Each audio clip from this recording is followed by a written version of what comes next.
Alors, pour la table ronde, les protagonistes seront les acteurs de la politique linguistique, politique éducative linguistique. Donc, on a appelé à participer à cette table ronde les représentants du monde de l'éducation.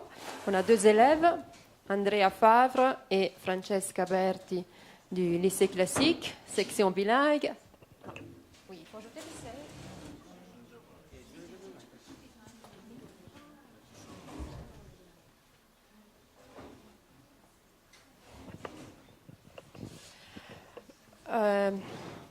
Comme représentante des écoles de l'enfance, Paola Venatti, qui a donné sa disponibilité.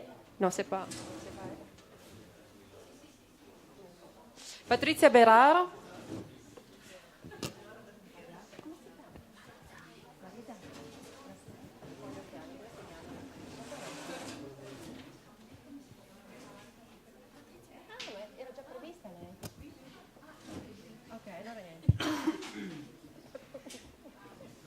Qui participe donc en tant que mère aussi. Okay. Voilà, il y a eu un quiproquo avec Marisa. Annie Vival, du lycée linguistique Binel Villino, et Marina Fey, qui participe en tant que chef d'établissement.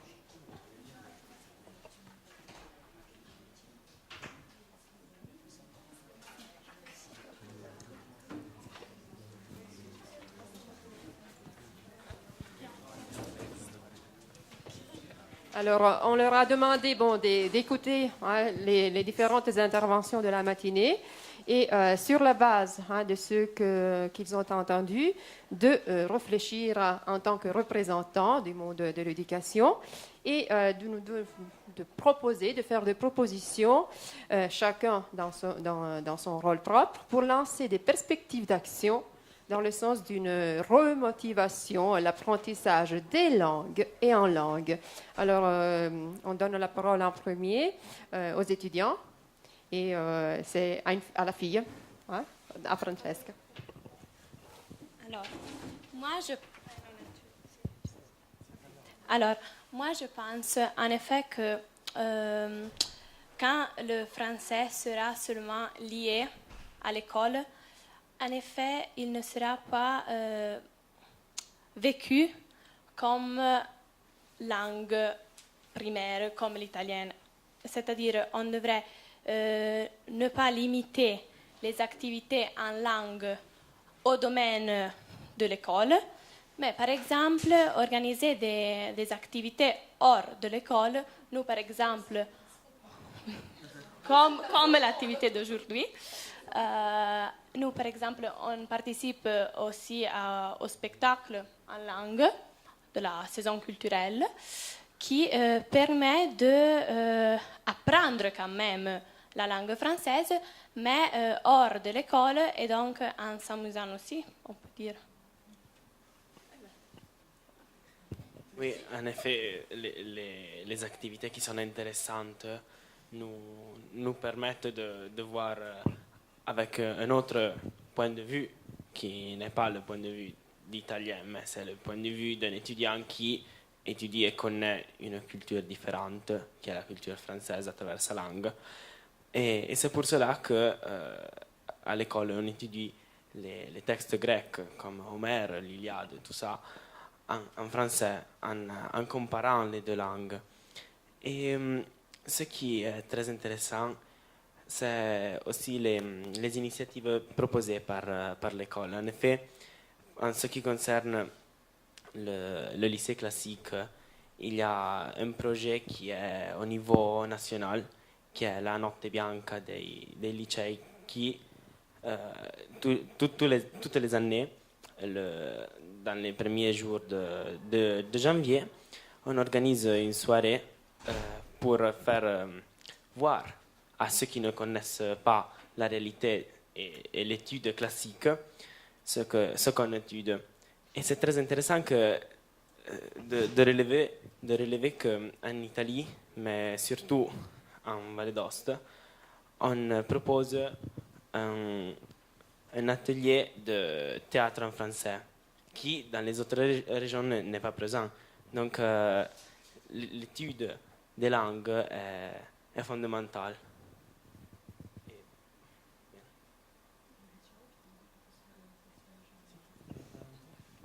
Ah, ok. Alors, une autre initiative que notre école a organisée a été un échange culturel avec une école internationale de Dijon, donc en France, que nous a permis de vivre cette expérience de 2 semaines en France et de connaître la réalité et l'école française. Je dis l'école parce que nous, en tant qu'étudiants, nous avons le modèle italien d'école, donc nous connaissons seulement ce modèle-là, ce système. Oui, merci. Et quand nous nous sommes retrouvés dans une réalité complètement différente par rapport à la nôtre, nous nous sommes aperçus des différences qu'il y a entre les États, surtout. Et donc, au niveau de l'organisation scolaire, c'est à relever ça, que des matières et des sujets qui ne sont pas importants ou très étudiés ou approfondis en Italie, en France, ont une rélevance plus grande, sont plus importants, ont plus de valeur. Merci. Donc, on passe maintenant la parole à une maman qui est en même temps enseignante.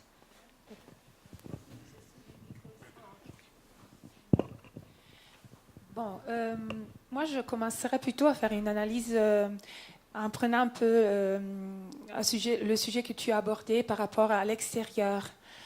Donc moi, j'ai travaillé pour une association qui s'appelle Esprit Valdôtain. Désormais, il y a quelques années, on n'a plus d'activité. Et je me rappelle, il y a 5 ans, 6 ans, on a fait des propositions pour relancer la langue française au Val d'Ost. Et on a proposé différentes... c'est-à-dire on a pris en considération les différentes réalités. Par exemple, on est allé à l'université pour la formation surtout des enseignants de l'école primaire et maternelle.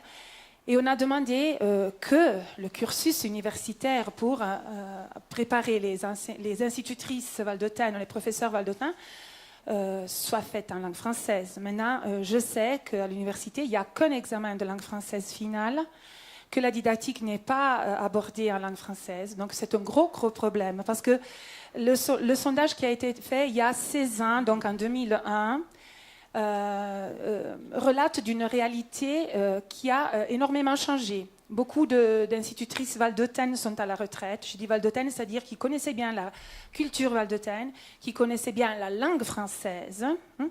Et donc, dans nos écoles, on voit arriver, excusez-moi, des institutrices qui ne sont pas préparées pour enseigner. Déjà, l'italien, des fois, un peu faible, mais bon, la langue française et la culture valdôtaine est méconnue. Donc ça, pour moi, quand je vois une collègue qui va à la retraite, je me dis, elle ne sera jamais remplacée dignement. Et donc ça, déjà, ça a changé. Donc il faudrait faire une analyse donc, au niveau universitaire. Bien sûr, on a demandé à la RAI régionale, s'il vous plaît, des journalistes qui connaissent un petit peu notre langue et puissent prononcer dignement les noms de villages en français et en patois, les noms de famille, s'il vous plaît. On a de problèmes. De gros problèmes. C'est révoltant, je vous dis sincèrement, je parle avec les entrailles. Hein. C'est révoltant puisque chaque jour, moi j'assiste à une aliénation culturelle des Valdôtains même. Moi je discute avec des familiers qui, quand ils parlent français, quand ils parlent italien, ils prononcent à l'italienne des mots valdôtains. Ils disent si, nous sommes andati a Quart, car ils prononcent Quart. Mais je dis, mais non, mais écoute, on ne peut pas le traduire, puisque la population dominante italienne a complètement absorbé la mentalité valdôtaine. Donc, c'est plus le valdôtain indigène, excusez-moi le mot, qui donne l'exemple, le bon exemple. Ma collègue qui vient de Benevento, elle me dit, mais moi je demandais, on dit car, on dit nus, on dit fénis. Elle voulait prononcer de la bonne façon, correcte, je lui ai montré. Elle me dit, mais tout le monde ne le prononce pas comme toi. Donc, on est dans une aliénation culturelle vraiment, selon moi, très tracassante donc, dans ce moment-là. Donc, à la télé, impossible d'avoir un journaliste. On a découvert qu'on ne peut pas avoir des journalistes valdôtains parce que ça dépend des Roms. L'université, il faut suivre les programmes de l'université italienne. Il y a vraiment, je vous fais un exemple. Au Fort de Bar, il y a des ateliers didactiques, bien sûr. Tu peux le demander en langue française. Moi, on n'y avait pas pensé. J'ai soulevé la question. Je voulais amener des classes. Il n'y avait pas. Au début, il n'y avait pas. Ils ont pensé à les proposer. Mais on m'a dit c'est un français pénible. C'est-à-dire que les écoliers vont corriger, même au primaire, ils vont corriger ceux qui parlent. Donc, il faut vraiment viser à la qualité de la langue avant tout. Parce qu'on risque vraiment, moi je le vois pour le primaire, mais j'ai aussi des expériences de professeurs au lycée, des professeurs qui viennent de Naples qui ne maîtrisent pas la langue française. Moi, ma fille a eu ce problème. Donc, au lycée linguistique de Host. Donc, on parle d'Host. C'est pas dans un lieu perdu de montagne. Et donc, selon moi, il faut reprendre en main. On ne peut pas dire que les enseignants valdôtains ne connaissent pas le français. Eh bien, moi, je vous dis oui, c'est vrai. C'est vrai. La qualité de la langue française à l'école est pénible.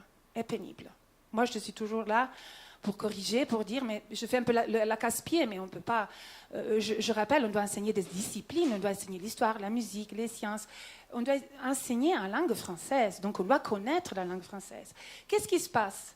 Souvent, quand on n'a pas une bonne compétence, une bonne maîtrise de la langue, et on doit enseigner du français, faire du français, on fait de la grammaire, on fait les verbes, c'est-à-dire qu'on ne fait pas du vrai plurilinguisme, c'est-à-dire j'aborde un thème, je travaille autour de ce thème, parce qu'il faut avoir des compétences linguistiques d'un certain genre. Je vous fais un exemple, je passe du côté de la mère maintenant. Ma fille de 5 ans, l'année dernière, donc elle avait 4 ans, ils ont fait les sacs à histoire. La même histoire qui est traduite en plusieurs langues, vous connaissez. Et donc elle a porté son sac à la maison, je lui ai lu l'histoire en français.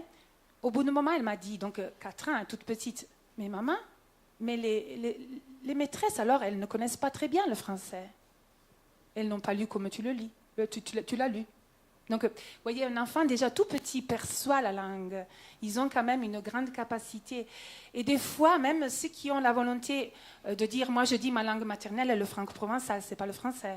À la maison, j'ai jamais parlé français. Ou bien les histoires, les chansons, les légendes, des fois, mais c'est ma langue maternelle, c'est le franco-provençal. Donc, par exemple, mes enfants, quand même, ils sont exposés à la langue française parce que à la maison, des fois, on fait des décalages, il y a des passages, les histoires, les chansons et tout ça, les comptines. Donc, ils ont l'exposition à la langue française. Des fois, je me suis dit que le français qu'ils ont reçu à l'école n'a pas fait, comment on peut dire, évoluer le français qu'ils connaissaient déjà. Donc, c'était plus le français qu'ils connaissaient à la maison que la qualité du français de l'école. Donc, voilà. Et je ne sais pas si qu'est-ce qu'on doit faire comme discussion, des propositions, mais je pense qu'on pourrait faire davantage dans le milieu social, à la télé déjà, et dire il faut investir. Mais non seulement dans la politique éducative, mais aussi faire une politique linguistique globale. Oui. Ouais. Parce que, effectivement, moi, je suis vraiment critique envers les Valdôtains. Moi, je suis vraiment très critique envers le peuple valdôtain, ceux qui sont de souche valdôtaine, qui ont renié leur culture pour épouser la culture dominante. Donc, je vois vraiment, c'est vraiment une colonisation réussie, désormais. Donc, c'est vraiment tous les atouts d'une colonisation. Hein, parce que moi, je vois des Valdôtains qui essaient de parler patois franco-provençal aux enfants, mais qui disent, bon, après, ils retournent de l'école et ils parlent italien. Et on leur dit, mais non, mais écoutez, c'est qu'ils sont en train d'apprendre l'italien. Ils ne vous demandent pas, parlez-moi italien. Ils nous disent, regarde, je connais une autre langue, je suis en train de m'exercer, je fais de la pratique. Non? Eh bien, pratiquement 100% des familles commencent à parler italien à l'enfant, même s'il a essayé dans les premières 3 années de leur parler patois. Et après, il y a quand même, au fond, une certaine conscience culturelle, mais qui est très faible. Moi, ça m'arrive. J'amène ma fille à la maternelle. Et quand j'entends, mais ça m'est arrivé déjà quand j'ai 4 enfants, donc le plus grand a 17 ans. Quand il était petit, donc il avait 3 ans, c'était la même chose. J'entrais à l'école maternelle, vous savez, on entre, on les aide à se changer, il y a l'accueil, c'est différent. Et ben, toutes les fois, les parents qui parlaient italien aux enfants, en me voyant entrer, moi et mon mari, qui savent qu'on fait un grand travail de défense de la culture, eh ben, ils changeaient de registre. Ils commençaient, encore aujourd'hui, ils commençaient à parler franco-provençal, comme si j'étais là pour les juger. Non, ils se sentaient jugés par rapport à leur choix linguistique. Vous voyez l'aliénation culturelle du peuple valdotin, hein, elle est grande, très très grande. Il faut travailler sur ça aussi, sur une dignité, parce que pendant trop longtemps, on a divisé le patois du français. Le français a été instrumentalisé politiquement et donc on a fait la séparation. Oh, toi, tu es pour le français, parce que bon, disons... et le bon sens de dire connaître une autre langue est un atout très fort, comme l'anglais, le français, c'est une richesse incroyable. Les Valdotins ont dû s'adapter à l'idée dominante italienne de dire mais bon, dis donc, comme ça, mes enfants n'auront pas de problème à l'école. Moi, je porte toujours mon exemple. Moi, je n'ai jamais eu de problème en italien. Je pense qu'on était les meilleurs de la classe quand même, en italien, que je n'ai jamais parlé d'italien à l'école, à la maison. Donc, j'ai appris l'italien à l'école. Et donc, il y a un peu une analyse aussi sociologique à faire par rapport au plurilinguisme et en particulier au Val d'Os. Et d'encourager encore, moi je pense aussi un travail qu'on devrait faire pour les parents, de leur dire, même à la crèche, ou bien même déjà quand ils, là comment on dit, à l'hôpital où naissent les bébés, donc de dire aux parents, vous avez le droit de parler la langue franco-provençale, le français aussi, parce que c'est quand même, vous faites un cadeau à votre enfant. Tous les linguistes disent bien que plus de langues on connaît, plus on a des capacités à niveau cognitif. Donc, il ne faut pas le cacher, mais disons que le peuple, des fois, ne connaît pas ces choses. Donc, il faut peut-être rééduquer aussi au plurilinguisme. Donc, voilà. Merci. Excusez-moi. Merci. Merci, Patrick, c'est ce que tu dis. On le partage. C'est très, très, très, très intéressant, mais il faut justement regarder vers l'avenir et donc faire quelque chose de concret pour améliorer cette situation. Annie Vival, à toi, professeure de lycée de français. Bon, alors moi, la situation que j'ai pu voir, d'abord je voulais quand même remercier le centre. Je ne suis pas tellement habituée à faire tous ces remerciements, mais ça fait longtemps qu'on n'avait pas eu un niveau de formation aussi haut. Et donc, je remercie évidemment tous les intervenants qui nous ont ouvert plein de départs pour une réflexion plus approfondie dans plusieurs domaines. Et ça, c'est important. Moi, je voudrais répondre directement à ce qu'il faudrait faire, les propositions. Partir de du système valdotin, partir du contexte dans lequel on a vécu. Je voudrais simplement dire que la situation est complexe ici parce qu'il y a le français, il y a le patois, c'est pas vraiment la même chose parce qu'il y a une partie de patois qui est plutôt dans la famille. Comment l'intégrer dans le système éducatif? Ça peut être une question. Il y a le français qui est déjà présent dans le système éducatif. Comment améliorer ce français dans le système éducatif? C'est pas vraiment la même chose non plus, mais ça se rejoint. Ce que j'ai remarqué aussi, c'est que on a entendu sur les politiques linguistiques. Donc nous, comme éducateurs, comme enseignants, s'il n'y a pas les politiques linguistiques derrière nous, on fait quelque chose, on essaye, mais on ne peut pas faire énormément. On a besoin d'un système qui soit assez large, cohérent, qui nous permette une certaine liberté d'enseignement, mais qui permette évidemment aussi de donner aux élèves le plus possible. Il y a des mots qui n'ont peut-être pas été prononcés, mais qui étaient sous-jacents. On a quand même dit s'adapter à notre public, au contexte, à la société valdotaine, la flexibilité. Moi aussi, je suis parent, et au départ, j'étais très sévère sur la qualité du français, et au fur et à mesure, je suis devenue de moins en moins sévère. En fin de compte, je pense que l'important, c'est que l'on voit qu'on a fait quand même des progrès en Vallée d'Aoste. Quand je suis arrivée, je repars sur mon idée. Quand je suis arrivée vraiment à la fin des années 70, début des années 80, enseigner le français, c'était un petit peu être la bête noire On n'aimait pas le français, les familles n'aimaient pas le français, les élèves ils étaient un petit peu réticents. Maintenant, c'est pas comme ça. On n'est pas bien aimé, mais on n'est pas mal aimé, et c'est déjà quelque chose. En plus, non, mais c'était terrible. Moi, j'arrivais, petite française, d'origine valdôtaine, je ne parlais pas l'italien, je ne parlais pas le patois, avec mon petit français. Et puis, on sentait cette animosité qui était quand même présente chez les élèves, alors qu'un des élèves, normalement, ne devrait pas avoir ça. Et puis, petit à petit, ça s'est amélioré, donc c'est quand même quelque chose d'important. Et puis, il y a eu beaucoup de faits, surtout à l'école maternelle, en particulier, après dans tous les niveaux scolaires, mais c'est vrai que c'est pas assez. On est là pour ça. On est là pour ça parce que si on veut rééquilibrer la connaissance des langues minoritaires, qui ici, il y a le teach aussi, hein, il y a le patois et le français, si on veut le classer comme ça, il faut évidemment, au départ, mettre plus. Alors, pour mettre plus, moi, j'ai pensé évidemment à mon niveau scolaire, c'est-à-dire les supérieurs de 2e niveau. Et selon moi, ce qu'il faudrait vraiment faire, c'est reproposer des activités d'échange, si possible, parce que c'est là que les élèves s'ouvrent. Et puis, c'est dans c'est d'aller piocher un petit peu dans ses racines pour retrouver le pourquoi on parle le français ici, mais c'est aussi pour s'ouvrir à la citoyenneté européenne. Et ça, on ne peut pas l'oublier. Nos élèves, ils ont une vie à vivre. Et leur vie, elle est avec de bonnes racines, mais on ne sait pas où elle sera. Elle sera peut-être de l'autre côté du monde. Et il faut s'ouvrir à tout le monde. Il faut aimer les langues, déjà. Et toutes les langues, pas seulement les nôtres. Sauf que les nôtres, et moi je dis les nôtres, même si c'est des langues d'adoption, c'est parce que c'est notre parcours, c'est notre identité, ça devient notre culture si c'est un choix. Mais on ne peut pas obliger les gens à choisir une culture. Il faut qu'ils le ressentent. Et pour moi, l'éducation, ça passe par le relationnel.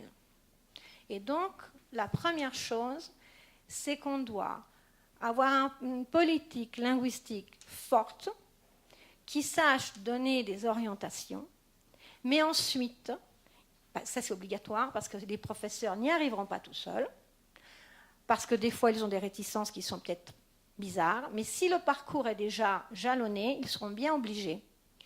Et après, par contre, il faut qu'ils aiment ce qu'ils font. Et moi, j'ai quand même confiance et je pense que la plupart des enseignants aiment leur métier. Ensuite, je pense que par rapport à ma matière, le français, c'est la littérature qui est importante, littérature comparée. On en a beaucoup parlé de la littérature comparée, mais on n'en fait pas. Et dans notre cursus scolaire, si on n'arrive pas à faire la littérature comparée, eh ben, chacun marche dans son petit canal et puis on ne fait pas ce qui est à faire pour les langues, c'est-à-dire des comparaisons, des réflexions. Donc je pense qu'il faudrait repenser à la littérature comparée.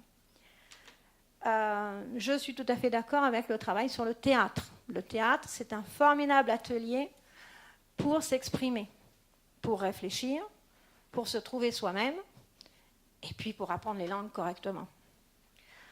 Et ça, on peut le faire, on fait des ateliers de théâtre, mais j'ouvre une parenthèse que personne peut-être des intervenants connaît. Ici, on a aussi l'alternanza scuola-lavoro.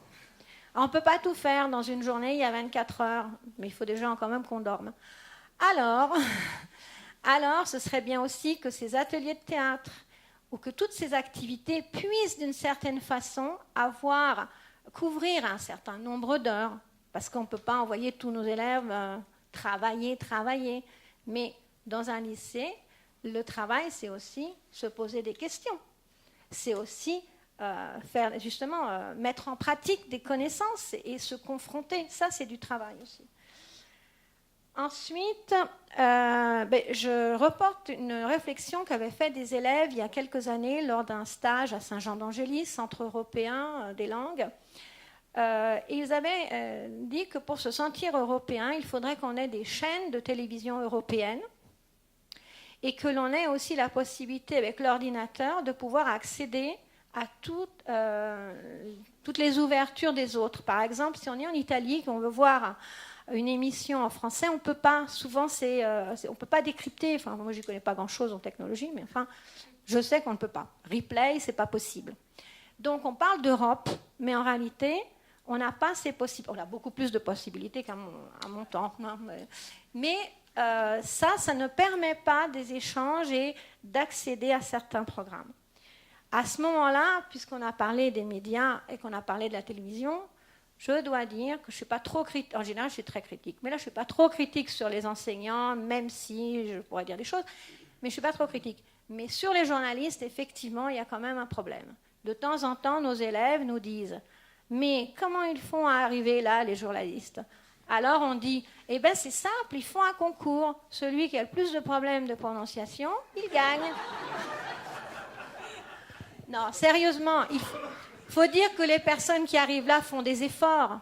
Elles viennent de Rome, elles font des efforts énormes. Mais c'est vrai qu'on a très peu d'émissions, de vraies émissions valdôtaines en français ou en patois. Souvent, on achète des émissions en Savoie. C'est quand même bien dommage, non ? Ensuite, ce serait pas mal de penser à avoir une chaîne comme Arte. Alors, je ne dis pas qu'on a les moyens, mais certainement s'ouvrir un petit peu aux autres en ayant une alternance des langues. Une chaîne où il y aurait une alternance des langues. Voilà. Voilà. Et puis, je vais parler d'une chose qui ne va peut-être pas toujours plaire à tout le monde, mais les examens et les ABAC. Alors, dans une politique linguistique, il y a forcément des mesures, des décisions qui doivent être prises. Dans les examens ici en Vallée d'Ost, il y a une 4e épreuve de langue française qui donne la certification de connaissance de la langue française. Et puis, depuis environ 12 ans, il y a les ABAC. Et les ABAC, tant qu'il a été transfrontalier, il était en construction, c'était un projet expérimental, qui, lorsqu'il est devenu binational, franco-italien, finalement, il a perdu. C'est-à-dire qu'on s'est adapté au niveau requis du reste de l'Italie, de la France. Donc, c'est le niveau B2, qui pour le Val d'Ost est quand même relativement évident. Enfin, je m'excuse, évident. Donc, ça ne nous a pas permis de nous améliorer, mais ça nous laisse là. En plus, les Valdôtains, ou les Italiens, ou ce qu'on veut, sont très réticents par rapport à ce projet. Maintenant, au début, on était plus nombreux. Maintenant, on est très peu nombreux. Résultat, on risque d'être la seule région où il n'y aura plus des ABAC, si ça continue comme ça. Donc, plus de diplôme binational pour une région qui, normalement, est presque, je peux dire presque bilingue. Bon. Donc, c'est paradoxal. C'est paradoxal. Il faut faire quelque chose. Je lance un appel à nos politiciens qui sont repartis, parce que pas tout le monde, parce qu'ils ont évidemment des choses à faire, hein, ça je le comprends, mais il faut qu'on se réunisse, qu'on réfléchisse après 10 ans de pratique et ABAC, qu'est-ce qu'il faut améliorer? Pourquoi le projet ne prend pas pied et ne se développe pas en Vallée d'Ost? Pourquoi le reste de l'Italie va avoir un ESABAC et nous, on ne l'aura presque plus? Parce que c'est comme ça. Ce n'est pas des histoires, on n'est que 3 lycées à pouvoir le faire. Pourquoi? Moi, j'ai plein d'idées hein, sur les ABAC, il n'y a pas de problème. C'est une boîte à idées, puis après, chacun peut en faire ce qu'il veut. Mais certainement, une des choses à penser, c'est pourquoi a-t-on attendu aussi longtemps, vu qu'il y avait le fameux CLIL, et que ESABAC est très proche du CLIL, on pouvait très bien décider que tous les lycées devaient devenir ESABAC. Non, on a voulu attendre, et comme ça, pendant ce temps-là, tout le monde s'est retiré du projet, enfin presque tout le monde. Donc voilà, j'ajouterais aussi que si on veut relancer donc la Vallée d'Ost par rapport à la langue française, parce que ça avait été dit tout à l'heure, non seulement au niveau universitaire, mais de l'ensemble du parcours scolaire, le C1 serait opportun. Et pourquoi pas prévoir moi je ferais au départ facultatif, mais une épreuve en franco-provençal, hein, parce qu'on n'est pas obligé de faire que des épreuves écrites, etc., qui pourrait aussi relancer l'envie de parler pour les Valdôtains de souche ou d'adoption qui le désirent, Et ça donnerait quand même une valeur ajoutée et ça irait dans le sens d'une région autonome à statut un petit peu particulier, parce que sinon, il n'y a plus rien du tout, il ne nous reste plus rien. Vous remarquerez que je dis nous, d'habitude je dis vous. Donc le fait de venir ici, c'est que je me sens presque Valdôtaine. Ceci étant dit, je vais terminer avec deux petites choses quand même. Alors, je vous dis deux, trois choses. Deux projets. Un, c'est, grâce à Laure d'ailleurs, tout le temps, c'est que le projet pour l'alternance scuola-lavoro qui prévoit de pouvoir demander à des élèves de venir tenir des ateliers en langue française et de s'occuper d'enfants d'âge différents dans le centre à Betteraves. Et ainsi, ça ferait partie de l'alternance scuola-lavoro dans la continuité d'une filière linguistique que l'on va faire cette année, pourrait être étendue à ce moment-là dans les bibliothèques de la région, parce qu'il faut des adultes qui pourraient être les bibliothécaires. Et ça permettrait effectivement d'avoir des ateliers de théâtre, des ateliers de chant, des activités ludiques, sportives, en langue française. Et d'un côté, les projets qui fonctionnent bien, selon moi, c'est ceux qui sont valables des deux côtés. Et donc, ça permettrait à nos écoles de trouver un débouché pour l'alternance scuola-lavoro, qui est un sens, un vrai sens. Et en même temps, ça permettrait aussi d'offrir un développement de la langue française à tous les niveaux, pour les élèves, pour les enfants et pour les parents. Je termine avec ça. Sans le savoir, j'avais donné un petit sujet de réflexion, de rédaction à des élèves de classe de 3e sur l'apprentissage des langues minoritaires et donc ce qu'ils en pensaient. Est-ce qu'il fallait conserver ces langues minoritaires? Et si oui, est-ce que l'école, quel était le rôle de l'école à l'intérieur? Bien 80% des élèves ont répondu qu'il fallait quand même les conserver. Il n'y avait pas que des patoisans, hein. Et donc, parce que c'était une question d'identité, de culture, etc. Et 70% environ ont pensé que l'on pouvait proposer des cours facultatifs, mais que c'était l'école qui pouvait proposer des cours facultatifs. Donc, je trouve que l'esprit maintenant valdotin, enfin, des habitants de la vallée d'Aoste, s'ouvre quand même un peu plus à toute cette question. Maintenant, c'est un peu à nous de réussir à promouvoir encore plus et obtenir de bons résultats. Je vous remercie. Merci Annie. Et maintenant, c'est Marina Frey, chef d'établissement. Oui, merci. Tout d'abord pour cette table ronde. Donc, je trouve qu'être ici en tant que moi, chef d'établissement, mais on a entendu des enseignants, on a eu la possibilité d'avoir des étudiants. Donc, le fait de se confronter sur ce sujet. Donc, ce matin, on a eu des experts des différents domaines et je crois que vraiment faire une réflexion ensemble sur ce sujet, c'est très important. Personnellement, en qualité donc de chef d'établissement, je trouve qu'un point, disons, important à développer, c'est la mise en cohérence, disons, verticale du curriculum. Donc moi, je vais entrer un peu dans les aspects techniques et d'organisation, disons. J'étais chef d'établissement à l'institution scolaire Luigi Barone de Verres. C'était une institution scolaire où il y avait différents niveaux, donc à partir de la maternelle jusqu'au primaire et le collège de Brusson et le collège de Verres. Et donc, des filles, c'était quand même disons, travailler ensemble, chef d'établissement, enseignants, mais famille aussi. Voilà un acteur important à considérer pour construire vraiment cette collaboration école-famille. Je l'ai dit plusieurs fois que l'école, bien sûr, doit proposer des activités à ce qu'on appelait en fait autrefois les programmes, mais il faut aussi, disons, présenter de façon claire, transparente, cohérente aux familles ce qu'on veut faire. Parce qu'en général, les familles, on les appelle les parents quand il y a quelques problèmes, quelque chose qui ne marche pas. Et donc, si on veut, je crois, progresser aussi du point de vue social, et pas seulement, disons, comme politique éducative en tant qu'on a une communauté éducative. La communauté éducative est composée par plusieurs acteurs.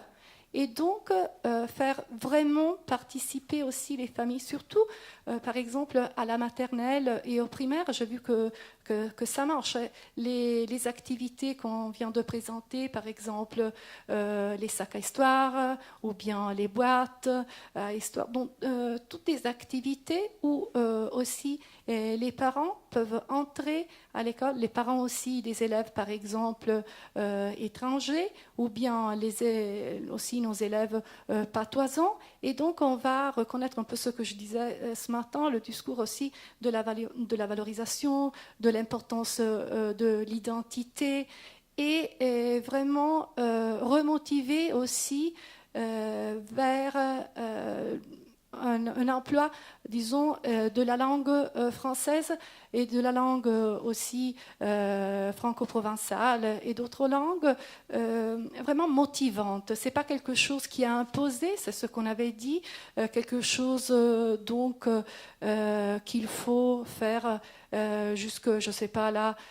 au collège, bon, là, encore ça va, mais après, ça devient quand même quelque chose que je suis obligée à faire au lycée.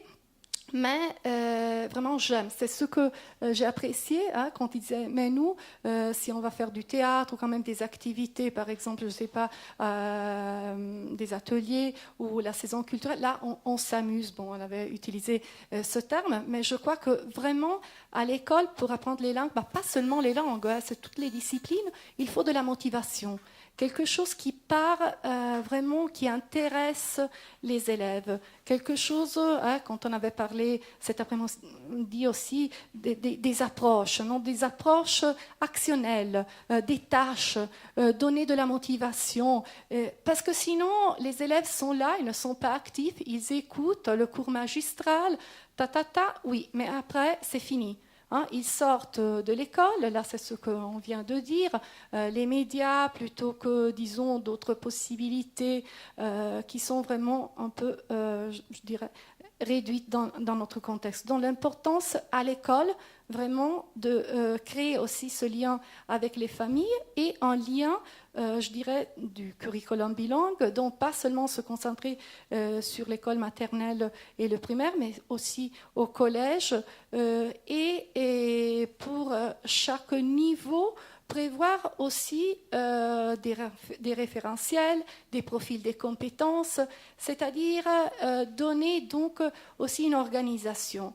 Pas mal de fois, j'ai entendu, les enseignants sont quand même laissés seuls. Ils vont à la formation, après ils rentrent dans leur établissement scolaire, et après peut-être que 2 enseignants, 3 enseignants, c'est-à-dire un petit groupe. Mais comment est-ce que arriver à, disons, avoir vraiment une équipe, une communauté qui travaille ensemble et qui est motivée? Parce qu'on a parlé de motiver les élèves, mais il faut motiver aussi les enseignants. C'est-à-dire qu'il faut travailler tous ensemble, il faut vraiment accompagner aussi dans l'élaboration d'outils, parce que là, c'est important. Ce matin aussi, on a parlé des manuels, on a parlé des livres, voilà. Mais il faut travailler, je crois, ensemble pour réaliser, donc pour construire ces outils. Et ensuite, donc, qui est strictement lié, le discours de la formation des enseignants, de la formation initiale, de la formation continue. Maintenant, formation, chaque jour, il y a des cours de formation. On est ici le samedi parce que pendant la semaine, voilà, on a aussi pas mal d'activités de cours. Et donc, il faut vraiment penser à planifier aussi des activités en partant, comme on a dit, du contexte, des données, de résultats. Et voilà alors qu'on parle aussi des épreuves standardisées. Parce que sinon, chaque établissement avait disons, l'habitude, il avait des projets, il y avait un établissement scolaire qui proposait un projet interdisciplinaire, un autre plutôt, je ne sais pas, une autre activité. Mais dans cette sorte, disons, de hétérogénéité, on n'arrivait pas, je crois toutefois, à garantir une équité. Hein, c'est ce qu'on avait dit. Donc l'administration, à travers différentes formes, par exemple avec les adaptations, les dernières qu'on a proposées, c'est vrai, peut-être que quelqu'un n'aime pas beaucoup, on a fait un choix. On a choisi par exemple le fait de dire, bon, certaines disciplines, on les fait dans une langue, d'autres on les fait dans une autre langue, mais je ne crois pas pour dire alors l'alternance est bannie, c'est-à-dire que on travaille, c'est ce qu'on avait dit, durant certaines heures dans une langue, après on change, mais on peut faire un lien. Disons, on peut travailler quand même au niveau interdisciplinaire. Et je crois que l'organisation didactique à l'intérieur de l'établissement, c'est très important. Et le chef d'établissement doit quand même aider, hein, j'utilise ce verbe, les enseignants à promouvoir un peu, disons, soit la formation, les activités de formation du point de vue, disons, linguistique, mais aussi des activités. Si quelquefois on est un peu, disons, je ne sais pas, parce que là, je dois faire histoire en français, ou bien je dois faire les sciences en anglais, alors là, je n'ai pas du matériel, mais maintenant, on propose avec les adaptations une dizaine d'heures par an. Hein. Donc, c'est quelque chose qu'on peut expérimenter. C'est quelque chose que tout le monde, dans tous les établissements, il faut faire. Il y a des formations qui sont organisées exprès pour aider les enseignants. Alors, je crois qu'il faut essayer quand même de le faire.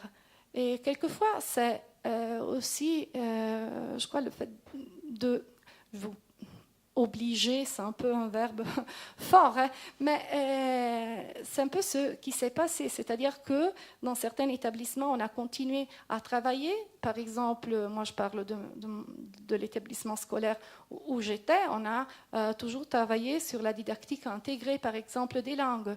Il y avait du français, il y avait de l'anglais, il y avait l'italien, on faisait des projets. Je remercie Marisa Cavalli qui est venue aussi en qualité d'expert pour aider un peu les enseignants à faire une réflexion sur l'éducation linguistique. Mais les 1000, ce sont toutes des stratégies, je crois, qu'il faut quand même mettre en place. Et peut-être qu'on a des résultats différents, mais il faut essayer. Parce que si on dit seulement, bon, ça ne marche pas, bon, les enseignants n'ont pas une bonne qualité de la langue, c'est un peu le mythe de ce matin, le bilinguisme parfait, alors on risque quand même de bloquer. Alors on dit, bon, là, alors il faut faire bien sûr attention, il faut proposer des formations, mais il faut faire attention parce que quand même, il faut parler les langues. Il doit être aussi quelque chose de spontané, dont je crois que sur plusieurs plans, on peut travailler, mais je suis assez, disons, optimiste. Je voudrais dire, voilà, le demi-verre plein. Je laisse. Merci. Donc, nous avons terminé le tour de table. Mais si vous voulez, vous pouvez réagir à ce que vous avez entendu et les participants à la table ronde et le public aussi. J'ajoute seulement pour l'école maternelle et je voulais dire qu'on est en train de vivre une période d'or, parce qu'après la méthode Valentine, on a eu 20 ans de, disons, un petit peu d'abandon. Et avec Madame Vermetto, à partir, je crois, il y a 6 ans, on a eu beaucoup de formations par rapport à des outils comme les sacs, les boîtes, les kamishiba, etc.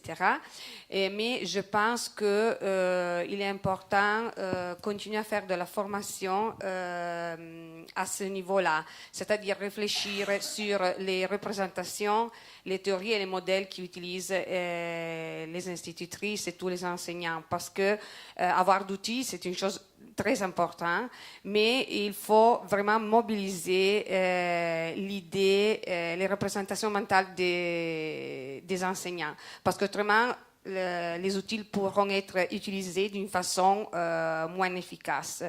Et je souhaite que les formations qui suivront seront faites en continuité. Parce que souvent, je parle avec des institutrices qui disent « mes enfants ont atteint certains objectifs, je suis très contente, etc. » Quand ils arrivent à l'école primaire, ils n'ont plus d'espace de parole, par exemple, et leurs compétences vont devenir un petit peu plus faibles.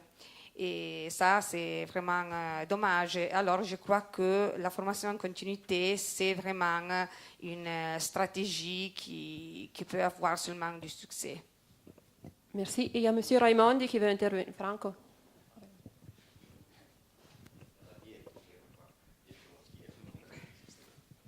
Sì, funziona.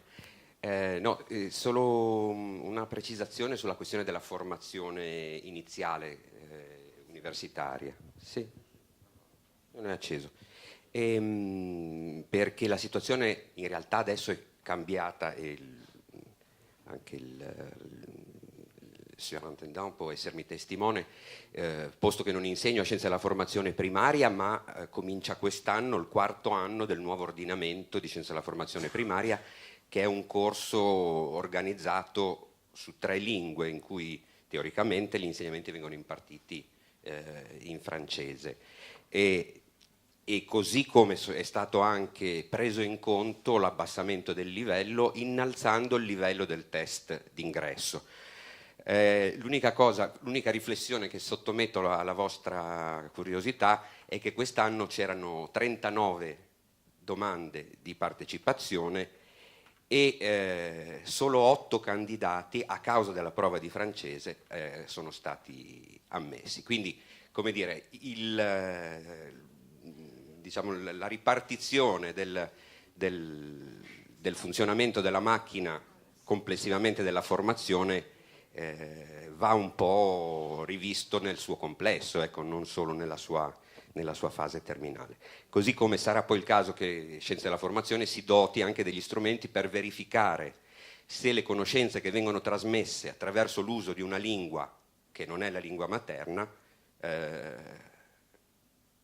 possono essere a livello o anche migliori di quelle trasmesse nella lingua meglio dominata, insomma. Quindi, quindi è complesso il discorso.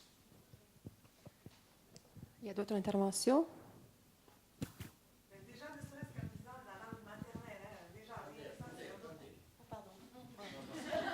D'habitude, j'arrive à parler sans micro.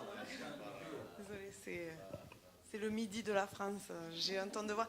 Déjà, le fait de dire aussi langue maternelle, c'est assez problématique. Parce que moi, je suis professeure de français langue étrangère et je ne peux pas enseigner dans les lycées, je ne peux pas enseigner dans les collèges. Je vais vous parler de mon expérience. Par contre, ni même à l'école primaire, mais on peut enseigner aux professeurs puisqu'il y a des cours qui sont organisés, peut-être des cours auxquels vous faisiez référence. Oui, parce que vous faisiez des cours intitulés DNL, mais pas vraiment DNL. Exactement. On est d'accord, hein? Voilà. Oui, moi j'ai des collègues qui ont suivi. Voilà, qui soulevaient aussi le problème du français langue générale avant même de parler des disciplines non linguistiques ou dites non linguistiques, vraiment, pour réutiliser l'appellation.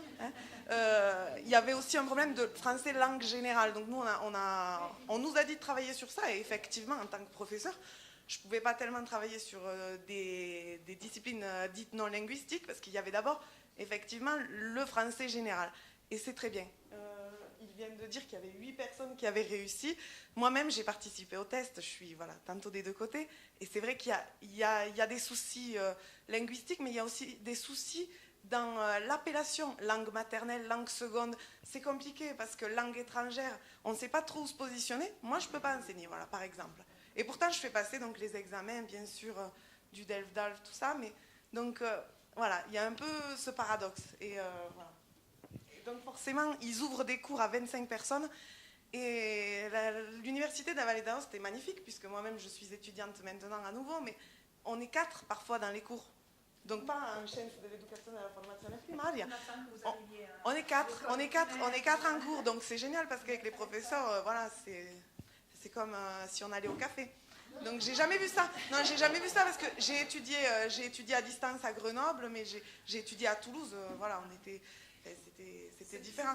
Donc il y a un souci aussi, ne serait-ce que dans l'appellation. Déjà, moi j'ai du mal à me positionner, j'ai eu du mal aussi à me positionner par rapport aux écrits que j'ai lus, à tous ces écrits.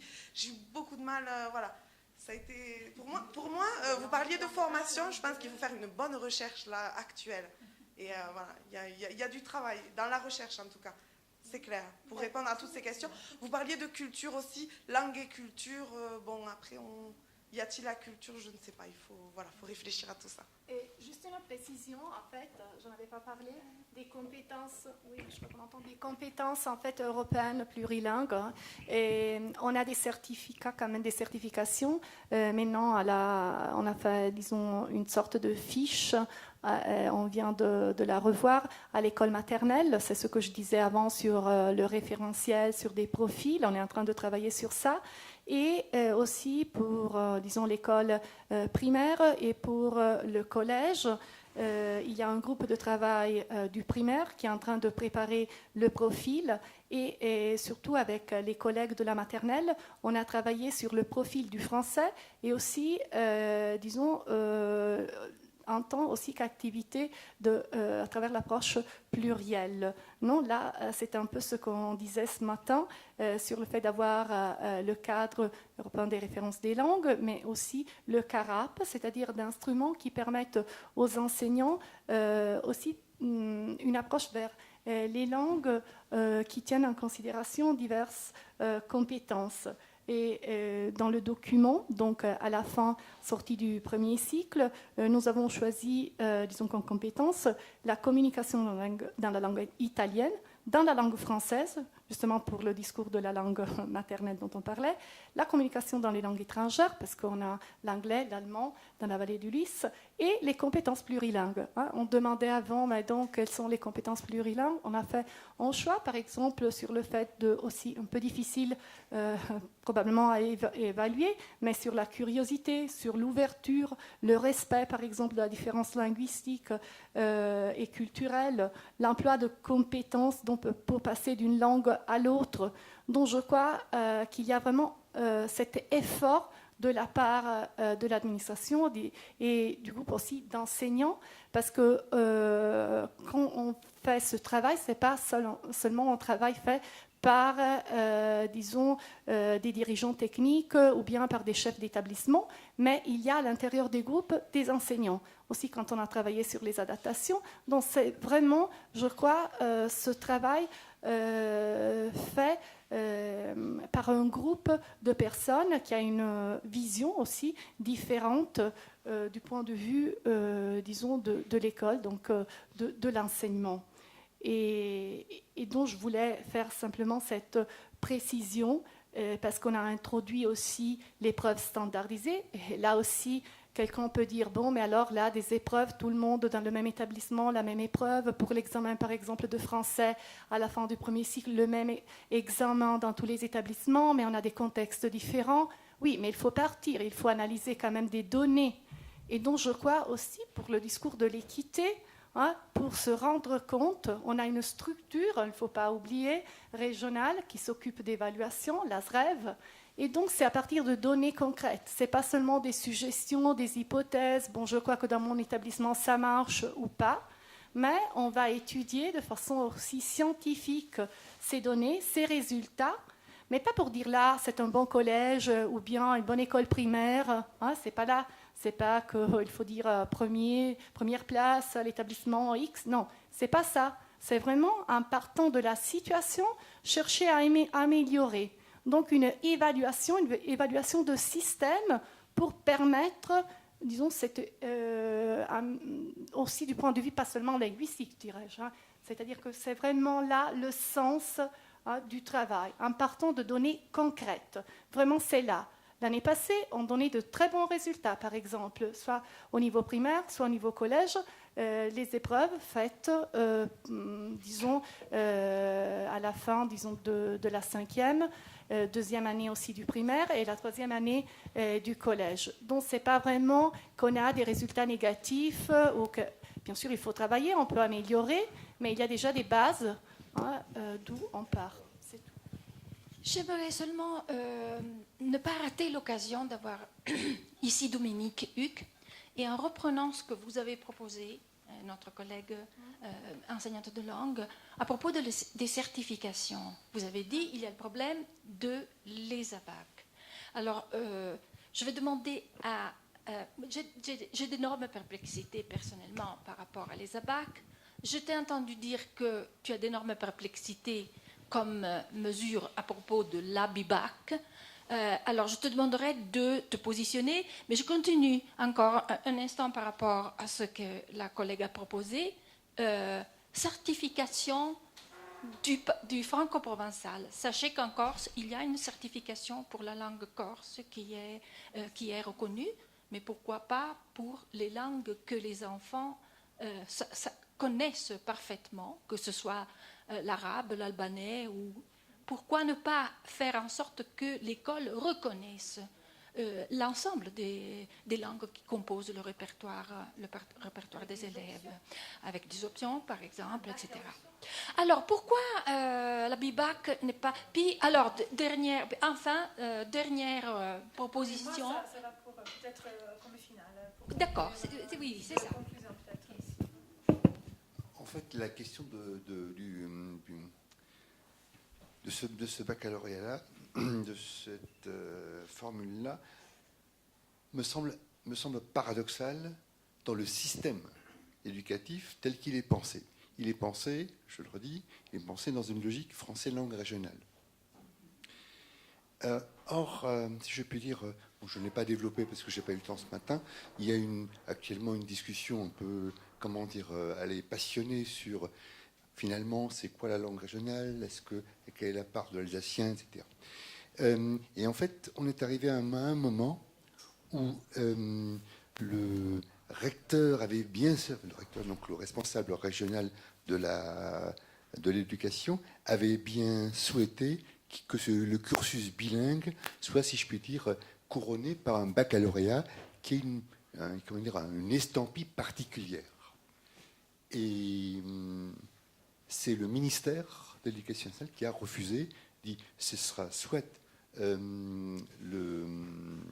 ce baccalauréat binational, soit ce sera rien. Or, effectivement, cette formule-là, c'est une forme qui est pensée pour deux États, qui est pensée pour un programme, en quelque sorte, je vais dire les choses d'une façon un peu plus simple, dans cette formule, il n'est pas possible, par exemple, d'enseigner une autre discipline que l'histoire ou la littérature allemande, dans ce cas-là. Or, durant tout le cursus, il n'y a pas de littérature allemande, et l'histoire fait partie d'une discipline possible. Donc, au fond, on est dans une espèce, disons, pour le système, dans une espèce, disons, d'illogisme. Le résultat, c'est qu'on voit également que la majorité des élèves qui passent ce baccalauréat-là ne viennent pas nécessairement des cursus bilingues, ce qui est quelque part peut-être un échec. Donc, soit on le transforme, soit on le modifie, ou comme je le disais, on l'adapte. Oui, voilà, on garde la structure et on l'adapte pour d'une façon plus régionale. Voilà. Alors on laisse la parole. Non, peut-être il y avait Merci, juste pour une petite contribution. On a parlé, quelqu'un a abordé en passant le fait que la langue française en Vallée d'Ost ait été instrumentalisée du point de vue politique.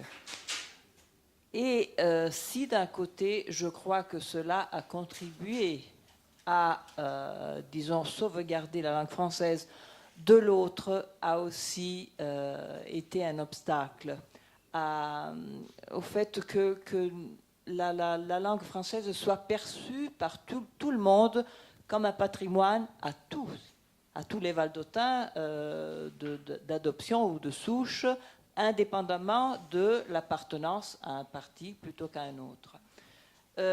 Donc je crois qu'il faut réfléchir à ça je pense qu'on est en train un peu de dépasser ce problème, mais cela a beaucoup marqué, je crois, les dernières décennies.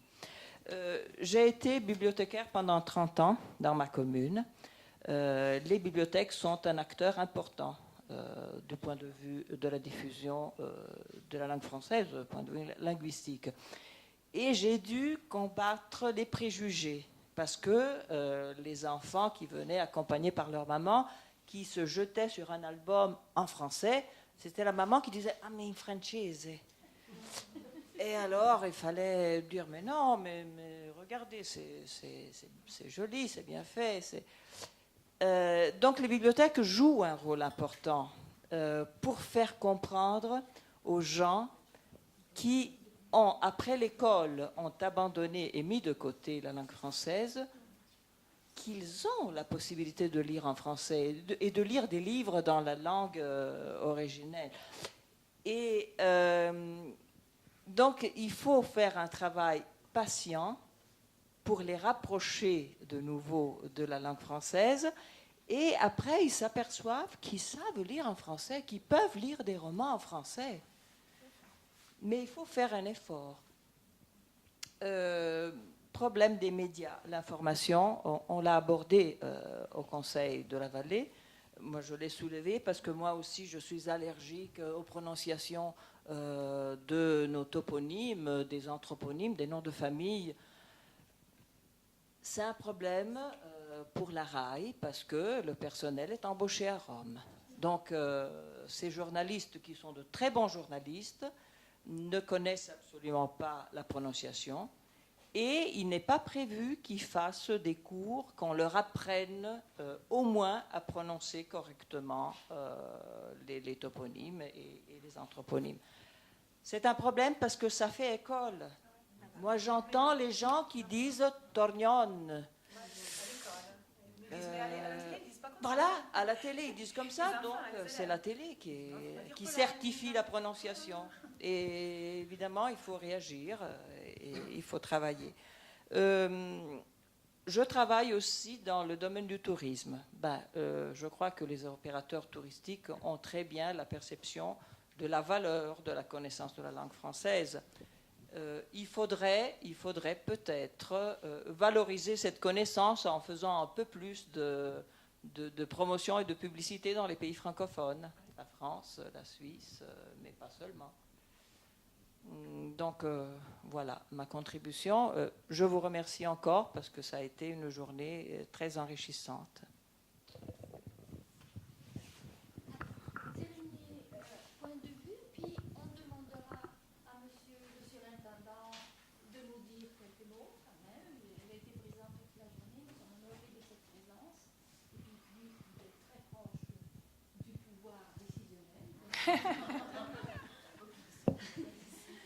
Ouais. Non, seulement un peu pour partager avec vous un grand rêve que j'ai depuis longtemps par rapport au plurilinguisme européen. On a dit que c'est un peu le berceau l'Europe est le berceau du plurilinguisme. Donc moi, j'ai une grande passion, c'est celle de voir un peu ce qu'il y a de commun dans les traits culturels européens.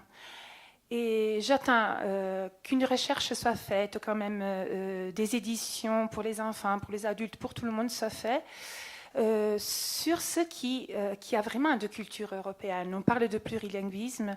Selon moi, dans les universités, il faudrait vraiment se borner sur ce thème. Je fais un exemple pratique.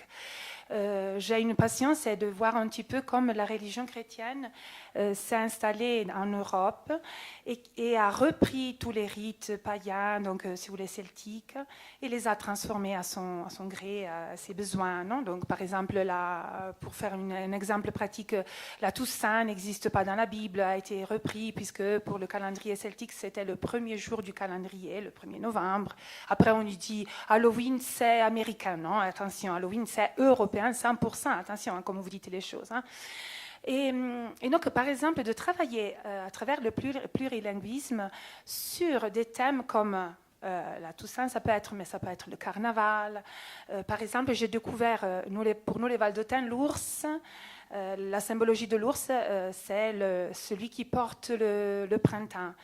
Pour nous, le saint le plus fêté, c'est le Saint-Ours. Et nous, les Valdôtains, on regarde vraiment le 1er février, le temps qu'il fait entre le 1er et le 2 février pour regarder le temps, si le printemps arrivera ou sinon. Et j'ai trouvé la même tradition, les mêmes légendes dans les Pyrénées, dans le nord de l'Europe. Donc, une étude comparée de tout ce qui nous caractérise comme Européens. Et ce serait pas mal de le travailler en plusieurs langues, de trouver des légendes. Mais moi, je n'ai pas le temps de le faire, ça. J'aimerais que dans les universités, on puisse faire un travail de ce genre. C'est une passion personnelle. Mais même à l'école, je penserais qu'on pourrait exploiter un travail de ce genre. Donc, de voir ce qu'on a de commun, parce qu'on a vraiment beaucoup de points communs en Europe. On regarde seulement les différences, mais on pourrait étudier vraiment les ressemblances, ce qui nous a... notre culture commune que nous partageons encore de nos jours. Même dans ce moment-là, dans ce moment vraiment que nous vivons, donc d'incertitude planétaire, bien sûr, mais avec l'ISIS, des attaques de tous côtés, nous devons être forts de notre tradition qui pas forcément doit être judéo-chrétienne, mais donc de la tradition européenne, pour contraster un petit peu l'essor de cette... de ce que nous voyons maintenant, parce que les jeunes ont perdu un peu les repères religieux, si l'on veut, et ils vont chercher des fois des réponses dans des religions qui sont fortes en Europe. Non? Donc, à travers l'école, c'est un discours difficile, hein.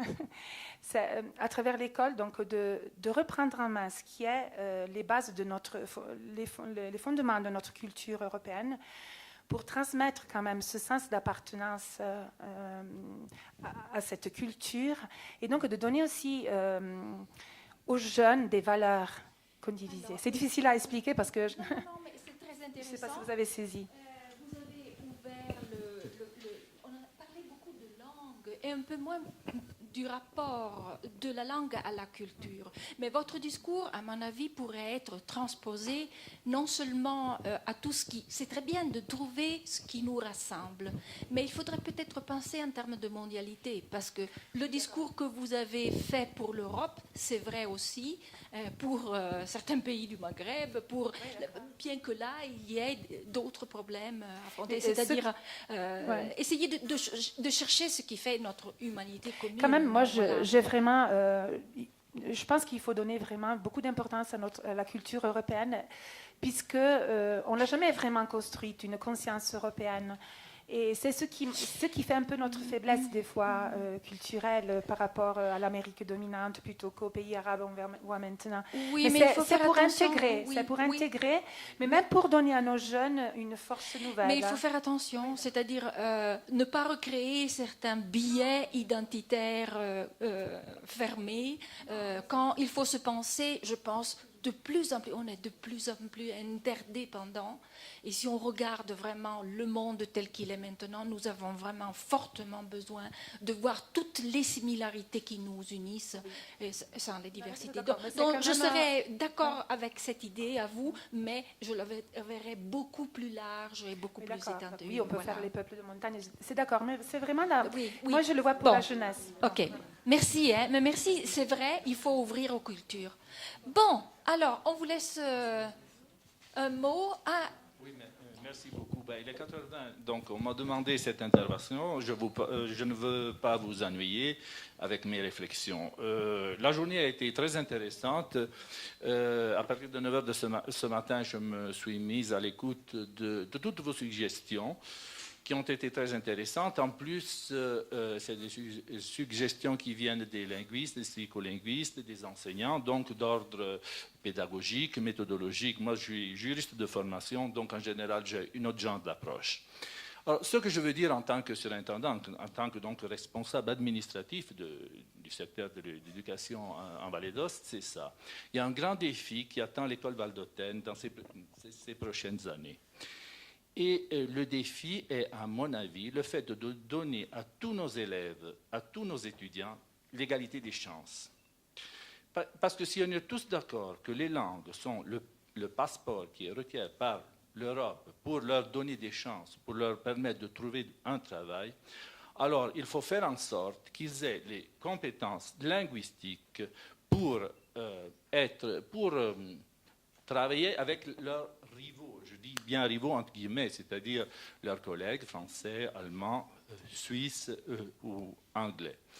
Donc, en général, on a l'habitude de critiquer les conseillers régionaux, non, les politiciens. Moi, dans ce cas, je les défends, pas à cause du fait que je suis à côté du pouvoir, mais parce qu'ils ont eu le courage de mettre la question linguistique au Val d'Aoste à nouveau au centre du débat.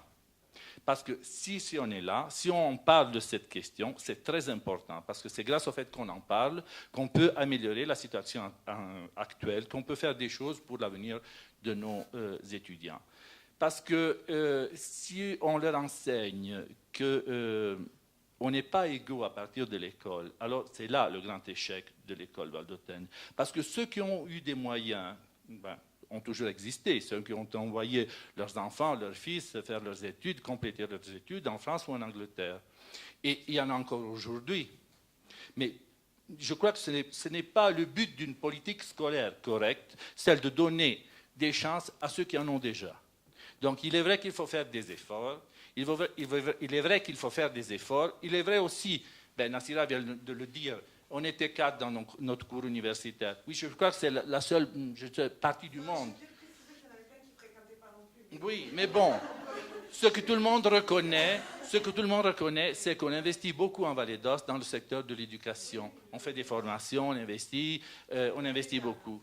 Donc, puisque l'allocation des ressources, c'est bien une compétence de nos politiciens, donc il faut être conscient du fait qu'ils font beaucoup pour l'éducation. De notre côté, il faut faire en sorte qu'on investit beaucoup. Je ne sais pas si ce qu'on obtient est comparable à ce qu'on investit. Je ne sais ça, non. Je ne vous donne pas ma réponse, mais bon,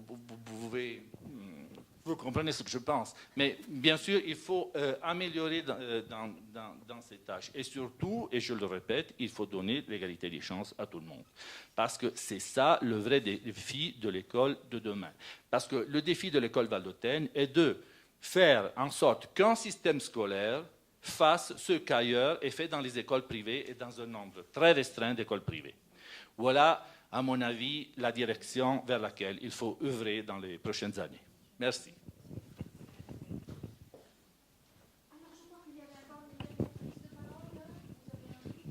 Non.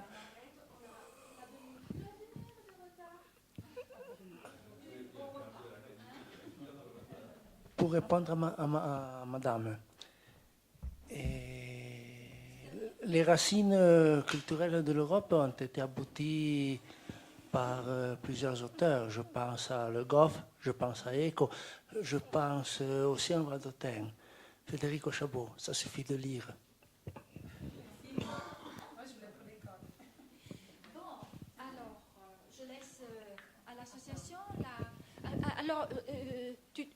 Alors, il y a deux choses. Nous voudrions sortir de ce colloque avec deux produits. On s'engage à le faire. D'abord, cette table ronde avec toutes les contributions qui sont là fera l'objet d'un document, d'une espèce de manifeste où on essaiera de lister les différentes propositions qui sont sorties. Première chose. Deuxième, qui engage nos intervenants, on leur demande s'ils ont bien envie de nous aider à faire des actes.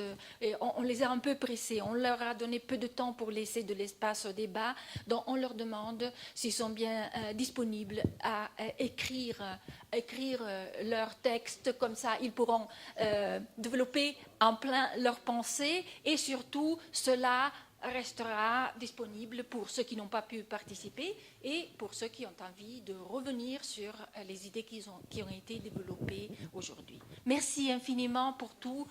Vous avez été un public formidable, collaboratif, attentif, discipliné, sauf pour la pause.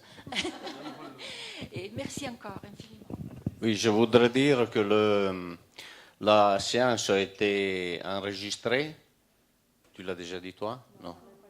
Il sera diffusé sur notre chaîne YouTube, que vous trouverez sur notre site de la Betrève. Il y a le link et vous pouvez accéder et il y aura toutes les interventions qui ont été faites aujourd'hui. Nous voulons donner une petite pensée, un petit cadeau aux intervenants de la table ronde et aussi aux relateurs, parce qu'ils ont contribué à la bonne réussite de la journée, quand même.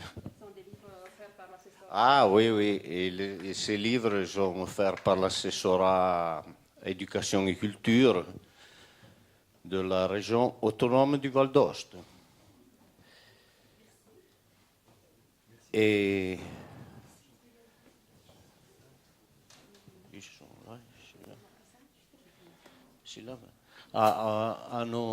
c'est un livre photographique sur le Val d'Ost. Comme ça, vous, que vous venez de l'étranger, vous pourrez faire voir ça à vos parents, à vos amis. On doit faire aussi un peu de tourisme ici. Et vous pouvez revenir en vacances. Ça coûte moins cher qu'en Suisse. On mange bien, on mange très bien. Les gens sont sympas.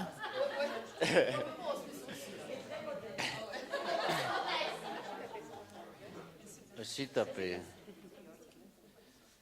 Oui, en plus au relateur suisse-français, on vous donne un bouquin qui parle de... C'est un livre qui parle de la figure de la betterave, qui a écrit mon oncle, que c'est Mario Trèves. Et ça, c'est tout en famille.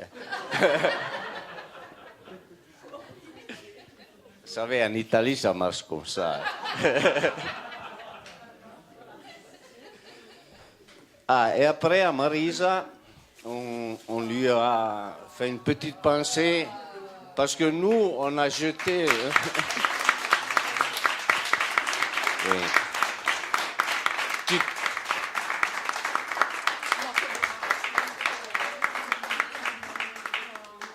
Tu l'as mérité, Marisa.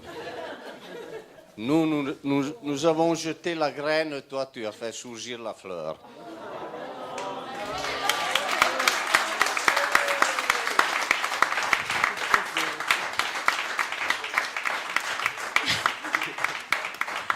Alors, que je vous confesse, je leur ai dit depuis le début, mais vous voulez vraiment faire ça? Mais vous êtes fous, mais c'est pas possible. Là-haut, là, à cette date-là, il faut pas faire ça. Écoutez, changez, non, rien à faire. J'ai passé quelques nuits blanches parce que j'avais peur que vraiment j'allais les conduire vers l'abîme, non? J'imaginais la salle vide, nous 5, avec, avec les intervenants. Et je voudrais dire, tout le plaisir que j'ai eu à travailler avec les jeunes, c'est le grand privilège de ma vieillesse, de travailler avec les jeunes, et de travailler avec des jeunes aussi actifs, aussi engagés. J'espère qu'il y en aura d'autres qui s'activeront à l'avenir. Donc, merci à vous pour le cadeau, mais pour le cadeau que vous m'avez fait en m'appelant à cette collaboration. Merci. Ouais.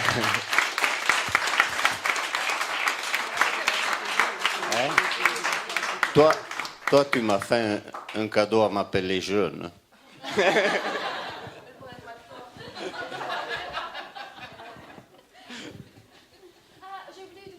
Au revoir.